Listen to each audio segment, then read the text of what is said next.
Amazing Grace, written by Mary Hoffman and illustrated by Caroline Binch.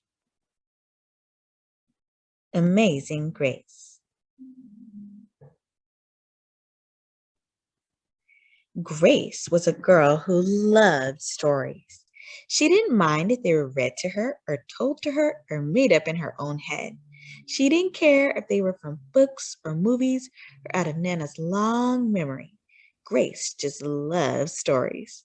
And after she had heard them, and sometimes while they were going on, Grace would act them out, and she always gave herself the most exciting part. Grace went into battle as Joan of Arc and wove a wicked web as Anansi the spider. She hid inside the wooden horse at the gates of Troy, and she went exploring for lost kingdoms. She sailed the 7 seas with a peg leg and a parrot.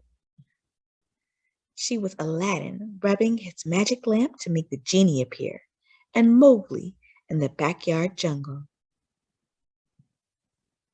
Most of all, Grace loved to act out adventure stories and fairy tales. When there was no one else around, Grace played all the parts herself. She set out to seek her fortune with no companion but her trusty cat and found a city with streets paved in gold. Sometimes she could get Ma and Nana to join in when they weren't too busy.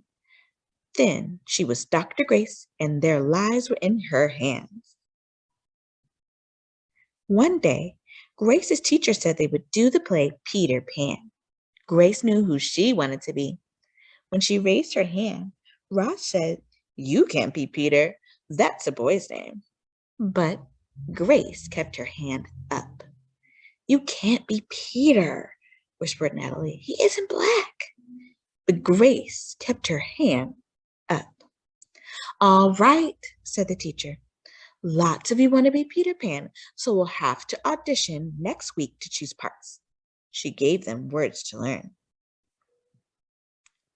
When Grace got home, she seemed sad. "What's the matter?" asked Ma. "Raj said I couldn't be Peter Pan because I'm a girl." "Well, that just shows what Raj knows," said Ma. "A girl can be Peter Pan if she wants to." Grace cheered up. Then later, she remembered something else. "Well, Natalie says I can't be Peter Pan because I'm black." Ma looked angry. But before she could speak, Nana said, "It seems Natalie is another one who don't know nothing. You can be anything you want, Grace. You put your mind to it." On Saturday, Nana told Grace they were going out. In the afternoon, they caught a bus and a train into town. Nana took Grace to a grand theater. Outside, the sign read Rosalie Wilkins and Romeo and Juliet in sparkling lights. "Are we going to the ballet?" Nana asked Grace. "We are, honey. But first, I want you to look at this picture." Grace looked up and saw a beautiful ballerina in a tutu. Above the ballerina, it said, "Stunning New Juliet." "That one is little Rosalie from back home in Trinidad," she said. "Her granny and me, we grew up together on the island. She always asking me, do I want tickets to see her Rosalie dance? And this time, I say yes." After the ballet, Grace played the part of Juliet, dancing around the room in her imaginary tutu. "I can be anything I want to be," she thought.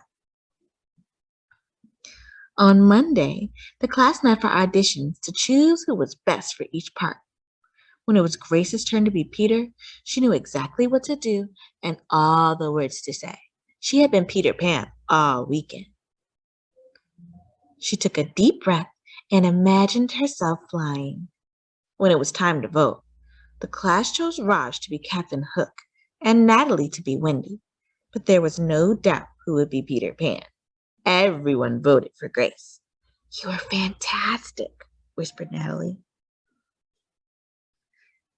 The play was a big success, and Grace was an amazing Peter Pan. After it was all over, she said, "I feel as if I could fly all the way home." "You probably could," said Ma. "Yes," said Nana. "If Grace put her mind to it, she can do anything she wants."